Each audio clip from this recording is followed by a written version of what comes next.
మేము అల్వాల్ నుంచి వచ్చామండి. నా పేరు నారాయణమూర్తి. ఈ బుక్ స్టాల్ ఇప్పుడు రావడం మేము థర్డ్ టైం వస్తున్నాను. ఫోర్త్ టైం వరకు వచ్చాము. చాలా బాగుంటుంది. అన్ని బుక్స్లు అవైలబుల్లో ఉంటాయి. అంటే మనం భారతదేశ చరిత్ర కానీ, మన సంస్కృతి కానీ, సాంప్రదాయం కానీ, లిటరేచర్స్ కానీ, మన దేశ సంస్కృతి, చరిత్రకారులు ఎలా ఉంటారు, ఏముంటుంది, ఇంటర్నెట్లో శోధించలేని వాటిని కూడా మనం ఇక్కడ పుస్తకాల ద్వారా తెలుసుకోవచ్చు. చాలా విషయాలను మనం గమనించవచ్చు. ఒక ఆచారులు వాళ్ళ సంప్రదాయాలను ఎలా మనం తీసుకోవచ్చు, మన సంస్కృతిని ఎలా నేర్చుకోవచ్చు, ఎలా కాపాడుకోవాలి అనేది పుస్తకాల ద్వారా చాలా ఒక మంచి పుస్తకం అనేది ఒక మంచి నేస్తం అనే దానికి బాగా నమ్ముతాం. మేము పుస్తకాలు బాగా చదువుతూ ఉంటాం. సో మీరు ఇప్పుడు ఇక్కడ ప్రత్యేకంగా ఏ టైప్ ఆఫ్ బుక్స్ తీసుకోవడానికి వచ్చారు? నేను ఎక్కువ ఆధ్యాత్మికపరమైన బుక్స్ తీసుకుంటున్నాను. ఆధ్యాత్మికపరమైన బుక్స్ తీసుకోవడానికే వచ్చాము ఇక్కడ. ఒకటి శంకరాచార్యుల శంకర భాష్యం లాంటివి, ప్లస్ మళ్ళీ అమ్మవారి నవరాత్ర కల్పం లాంటివి తీసుకున్నాను. పిల్లలకు కూడా స్టోరీస్ బుక్స్ ఇప్పించడానికి. మా పాప మ్యాథమెటిక్స్ బుక్స్ తీసుకుంది, ఐఐటికి సంబంధించింది. బయట ఎంతో ధర పెట్టుకునేది ఇక్కడ చాలా మనకు తక్కువ ధరకి దొరుకుతుంది. దానిలో మళ్ళీ 10% డిస్కౌంట్ కూడా ఇస్తున్నారు. చాలా బాగా అనిపించిందండి. తీసుకున్నామండి, కొన్నాను. నేను మ్యాథ్స్ పిల్లలకి గ్రేవిల్ మ్యాథ్స్ అని ఒకటి తీసుకున్నామండి. మా పెద్ద పాప బీటెక్ చదువుతాను, తన కోసం ఒక బుక్ కొన్నాను. మా చిన్న పాప 10th క్లాసు, తనకి నీట్కి సంబంధించిన ఫౌండేషన్ బుక్ ఒకటి తీసుకున్నాము. అలాంటి బుక్స్ అన్నీ తీసుకున్నామండి. చాలా బాగుంది. Thank you.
హలో, నీ పేరేంటి? మనస్వి. ఎక్కడి నుంచి వచ్చినావు? ఎల్బీ నగర్. ఎల్బీ నగర్ నుంచి బుక్స్ చూసావా? బుక్స్ కొనడానికి వచ్చావా? ఎవరు తీసుకొచ్చారు నిన్ను? మా నాన్న. మీ నాన్న. చూసావా బుక్స్? ఎలా అనిపించింది? మంచిగా ఉన్నాయి. తీసుకున్నావా ఏమైనా బుక్స్? ఏది తీసుకున్నావు? స్టిక్కర్ బుక్స్, స్టోరీస్, ఇంకా తెలుగు కథలు, ఇంగ్లీష్ స్టోరీస్. అంతే. రెగ్యులర్గా నువ్వు బుక్స్ చదువుతావా? ఏ బుక్ చదివినావు ఇంతవరకు? నువ్వు చదివిన బుక్ ఏది? ఇంగ్లీషా?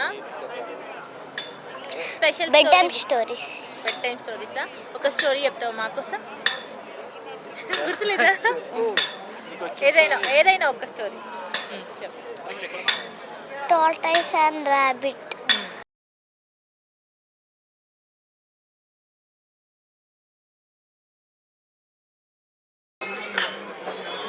ఈ స్టాలు చిన్న పిల్లల కోసం బేసిక్ ఫౌండేషన్స్ సార్. ఇవి మొత్తం 15 భాషల్లో ఉంటాయి ఇక్కడ మన దగ్గర. స్టేజెస్, బుక్స్ మొత్తం బేసిక్స్ ఉంటాయి మన దగ్గర. తక్కువ టైంలో ఎక్కువ నేర్చుకోవచ్చు ఇవి వీటి ద్వారా. ఓన్లీ ఇక్కడ చిన్న పిల్లలకు మాత్రమే?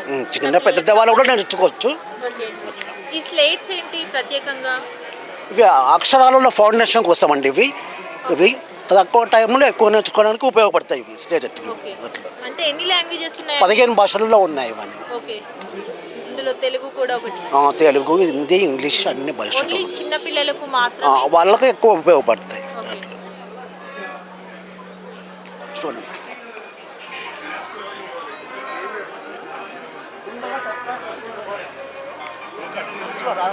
ఓకే బ్రో కాదండి, నేను అడుగుతాను. ఎలా నేర్చుకోవచ్చు అండి దీంతో? వీటిలో గ్రూప్స్లో రాసుకుంటూ ప్రాక్టీస్ చేసుకుంటూ ఈజీగా నేర్చుకోవచ్చు. వీటిలో రాస్తూ ఉంటే గుండ్రగా అలవాటు అవుతుంది పిల్లలకు. యూనిఫామ్గా వస్తాయి అక్షరాలు. అట్లా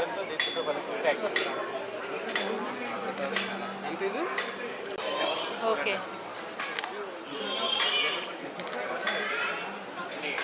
ఓకే అండి, థ్యాంక్ యూ.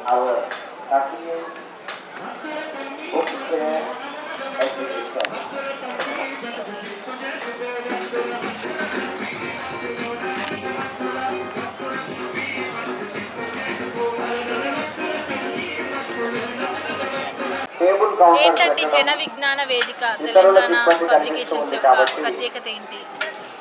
ఇక్కడ జన విజ్ఞాన వేదికలోనే అర్థం ఉందండి. విజ్ఞాన వేదిక అంటే జన విజ్ఞాన వేదిక అనేది జనంలో ఉన్నటువంటి విజ్ఞానాన్ని మనం ఆస్వాదించడం, తీసుకోవడం, తర్వాత మళ్ళీ తెలియని వాళ్ళకి తెలియజెప్పడం. విజ్ఞానం తీసుకోవడం, విజ్ఞానాన్ని తెలియని వారికి పంచడం జన విజ్ఞాన వేదిక.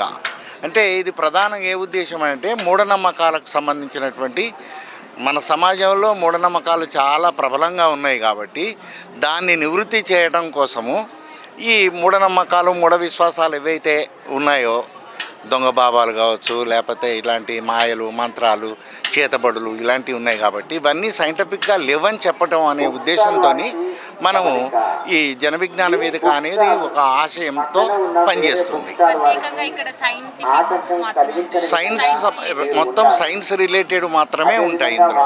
అన్ని పిల్లలకు దీని ఉద్దేశంలో ఇంకా వెనక ఏముంటుందంటే మామూలుగా మేము టాలెంట్ టెస్ట్ అని పెడతాం. అది చెక్ముక్కి టాలెంట్ టెస్ట్ అని పెడతాం ప్రతి సంవత్సరం ఒకసారి. ఆ పిల్లలకు కూడా అవేర్నెస్ కోసం ప్రతి స్కూల్లో మేము 8th, 9th, 10th పిల్లలకు ఎగ్జామ్ పెడతాం. దాంట్లో తెలంగాణ ఉభయ రాష్ట్రాల్లో, తెలంగాణ, ఆంధ్ర ఉభయ రాష్ట్రాల్లో పెడతాము. కాబట్టి దీన్ని అవేర్నెస్ కోసం స్కూళ్ళల్లో 8th, 9th, 10th English, Telugu paper మేము చేస్తాం. అది స్టేట్ లెవెల్. ఇప్పుడు మనకు కరీంనగర్లో కూడా రేపు 26, 27, 28 స్టేట్ లెవెల్ చెక్ముకి టాలెంట్ ఎగ్జిబిషన్ ఏది కాంపిటీషన్ ఉన్నది. చెప్పండి.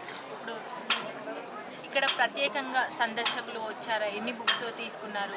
తీసుకుంటూనే ఉంటారు. ఇప్పుడు మామూలుగా సమాజంలో రకరకాల ఐడియాలజీ వాళ్ళు ఉన్నారు. కాకపోతే ఏంటంటే మేము శాస్త్రీయ దృక్పథంతో మేము మా యొక్క జన విజ్ఞాన వేదిక యొక్క కార్యక్రమాలను మేము తెలియజేయటం లేదా పుస్తక రూపంలో జనానికి అందించే ప్రోగ్రాంలో ఉన్నాను. ఎక్కువగా సేల్ అయిన పుస్తకం ఏదండి? ఇవి చాలా ఉన్నాయండి. ఇప్పుడు కావాలంటే చూపిస్తాను నేను కొన్ని, మీరు రండి. నమ్మకాలు, వాస్తవాలు. మనం బాగా ఉదయం లేచిన దగ్గర నుంచి పడుకునేటప్పటి వరకు మనం ఎన్నో కార్యకలాపాల్లో పాల్గొంటూ ఉంటాం.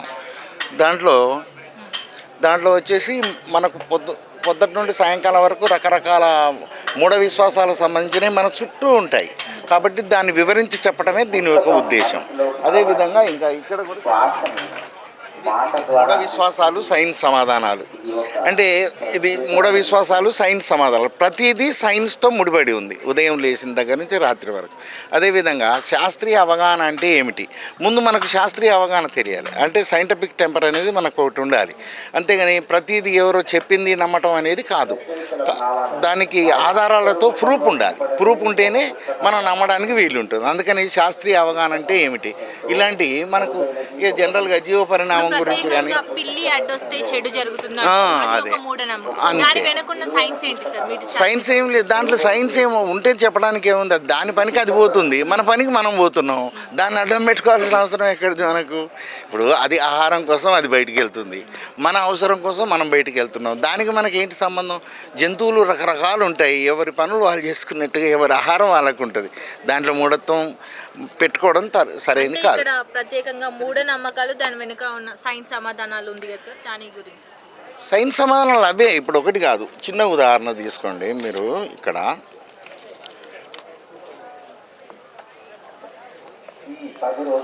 ఈ పుస్తకం యొక్క ప్రత్యేకత ఏంటి అంటే ఇప్పుడు ఉదాహరణ ఇక్కడ తీసుకోండి. ఇప్పుడు విశేష సూచిక ఉందా, ఇది తీసుకోండి. ఒక దగ్గర జనగాం జ్యోతిష్కుడు అనేవాడు రకరకాలుగా జ్యోతిష్యం చెప్పి మోసం చేస్తున్నాడు అనే దాని గురించి ఇట్లా ఉంది. హాస్టల్లో దయ్యాలు వచ్చినాయని ఇలాంటి దానికి అన్నీ నివృత్తి చేయాలంటే ఏం చేయాలి? మనం పడుకోవాలి, ఆ రాత్రి దయ్యం వచ్చిందా లేదా చూడాలి, అది వాళ్ళకు ధైర్యాన్ని ఇవ్వాలి. ఇట్లా అన్ని మూఢత్వానికి సంబంధించినవి అన్నీ కూడా ఇందులో ఉంటాయి అన్నమాట. ఇంకేం కావాలి? ఈ విధంగా ప్రజలను అవేర్ చేస్తున్నారు.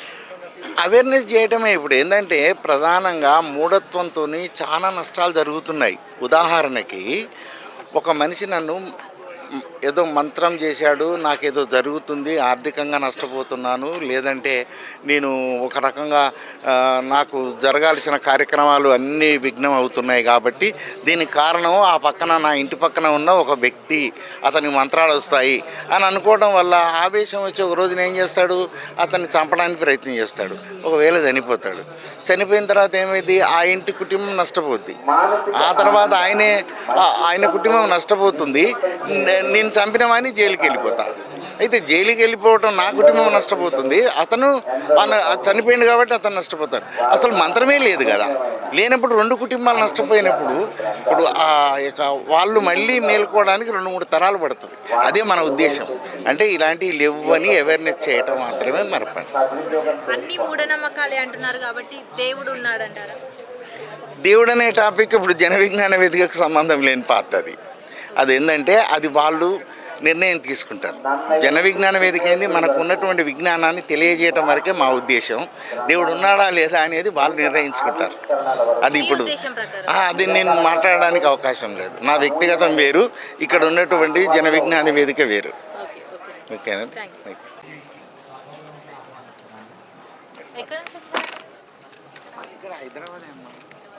శాస్త్రీయ సమాజాన్ని ఏర్పాటు చేయటమే జన విజ్ఞాన వేదిక ముఖ్య లక్ష్యం.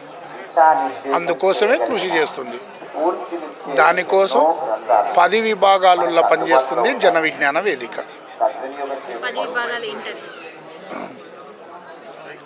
సైన్స్ రంగం, ముఖ్యంగా సైన్స్ రంగం. సైన్స్ రంగంలో మళ్ళీ మూఢనమ్మకాల మీద ఇంకా ఎక్కువ కేంద్రీకరించి పనిచేస్తుంది. మహిళా విభాగం మహిళా విభాగాన్ని సమతాన్ని చూస్తుంది. అట్లాగే శాస్త్ర సాంకేతిక రంగం, రైతు రంగం, ఇట్లా 10 విభాగాలలో పనిచేస్తుంది జన విజ్ఞాన వేదిక. అసలు మూఢ విశ్వాసాలు అంటే ఏంటండి మీ ఒపీనియన్ ప్రకారం? ఏది హేతుబద్ధతగా ఉండదో, ఏది నిరూపణకు నిలబడదో దాన్ని మూఢ విశ్వాసం, మూఢనమ్మకం అని అంటాం. సొసైటీలో ఉన్నదాన్నే జన విజ్ఞాన వేదిక విశ్వసిస్తుంది. ఇప్పుడు ప్రత్యేకంగా సైన్స్ పరంగా చూసుకున్నట్టయితే మనకు ఏది మూఢ విశ్వాసం అంటారు, ఏది సైన్స్ అంటారు, ఒక ఎగ్జాంపుల్తో చెప్పండి.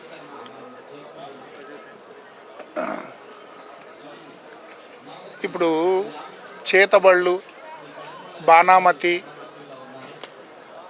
పేర్లు వేరు, డిఫరెంట్ పేర్లు కావచ్చు. కానీ ఈ చేతబడి, బాణామతి అనేది ఉంది అని అనేవాళ్ళు ఉన్నారు, దానికి బలైతున్న వాళ్ళు ఉన్నారు. అది తప్పు లేదు, అది ఉంది అని మీరు నిరూపిస్తే మేము కూడా అదే ప్రచారం చేస్తామని జన విజ్ఞాన వేదిక చెప్తుంది.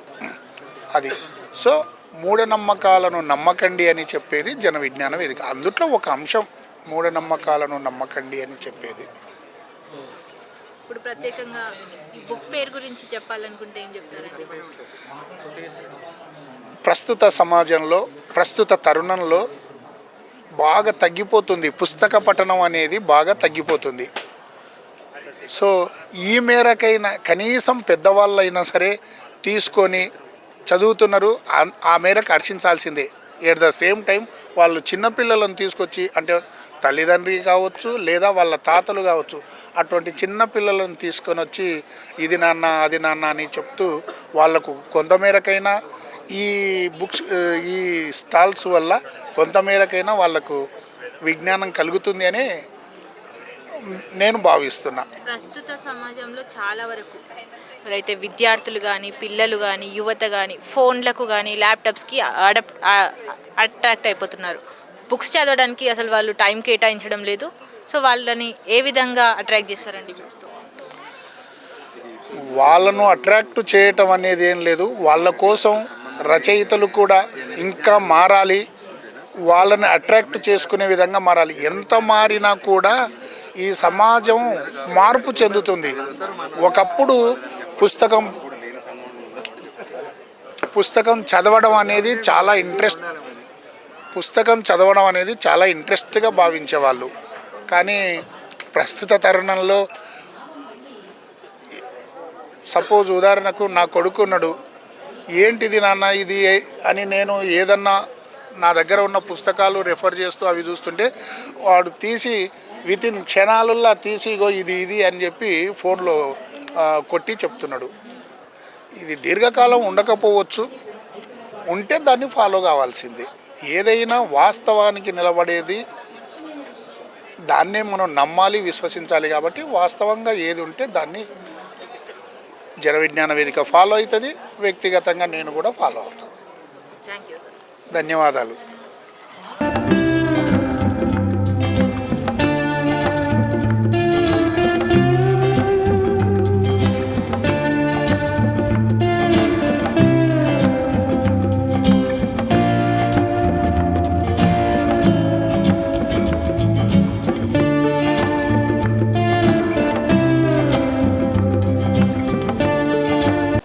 హలో అండి, నమస్తే. మీ పేరు? నా పేరు శ్రీనివాసరావు అండి. సో ఇక్కడ నిహిల్ పబ్లికేషన్స్ యొక్క ప్రత్యేకత ఏంటండి? మేము 15 సంవత్సరాల నుంచి పబ్లికేషన్ రంగంలో పుస్తక రిటైల్ మార్కెటింగ్లో ఉన్నామండి. మేము హైదరాబాద్ పుస్తక మహోత్సవంలో 15 సంవత్సరాల నుంచి పార్టిసిపేట్ చేస్తున్నాము. ప్రతి సంవత్సరం ప్రజల నుంచి మంచి ఆదరణ, మంచి స్పందన లభిస్తుంది హైదరాబాద్ బుక్ ఫెస్టివల్లో. ఈ పుస్తక మహోత్సవంలో మా స్టాల్లో ఆధ్యాత్మికం, జ్యోతిష్యం, ఆయుర్వేదం, వాస్తు గ్రంథాలతో పాటు లా బుక్స్, పిలకా గణపతి శాస్త్రి మహాభారతం, శ్రీనివాస శిరోమణి వాల్మీకి రామాయణం, యామిజాల పద్మనాభ స్వామి భాగవతం, రంగనాయకమ్మ సాహిత్యం, శలం గారి సాహిత్యం, ఎండమూరి నవలలు, ఎద్దనపూడి నవలలు, మాలతీ చందూరు గారి నవలలు, BV Pattabhiram psychology books, Kantanneni Radhakrishnamurthy గారి సైకాలజీ బుక్స్, తర్వాత అమిష్ నవల్స్, ఇలాంటి బుక్స్ 5,000 రకాలకు పైగా మేము ప్రదర్శిస్తున్నాము. చందమామ కథలండి, అలాగే బాలమిత్ర కథలు కూడా కొత్తగా లాంచ్ అయ్యాయి. అవి కూడా ఉన్నాయి ఇక్కడ మన దగ్గర, మన స్టాల్లో. తెలుగు, ఇంగ్లీష్ భాషల్లో 5,000 రకాల పైగా పుస్తకాలు మేము ప్రదర్శిస్తున్నాము. ప్రజల సౌకర్యార్థం 10% డిస్కౌంట్ కూడా మేము ఇస్తున్నాం మేడం. ప్రత్యేకంగా పుస్తకాలు ఎందుకు చదవాలండి? ఇప్పుడు ప్రస్తుత పరిస్థితుల్లో ఇంటర్నెట్కి, సెల్ ఫోన్స్కి ఎడిక్ట్ అయిన సందర్భంలో ఈ పుస్తకం వైపు మళ్ళించి పుస్తకాలు చదవటం అనేది, పుస్తక రీడింగ్ అనేది ఒక మంచి పరిణామం. పుస్తకం యొక్క విలువ చాలా, అది దాన్ని చదివితేనే దాని మాధుర్యం ఉంటుందండి. ఏది ఆన్లైన్ మామూలుగా కంప్యూటర్లో కాకుండా పుస్తకం మాధుర్యం అనేది, పుస్తకం కొన్ని చదివితేనే దాని యొక్క ఇది వస్తుందండి. వస్తున్నారా అండి పాఠకులు పాఠకులు బాగా కొనడానికి? హైదరాబాద్ పుస్తక మహోత్సవంలో పాఠకులు బాగా వస్తారండి. పుస్తకాలు పర్చేజ్ కూడా బాగా ఉంటుంది. Okay, thank you. Thank you.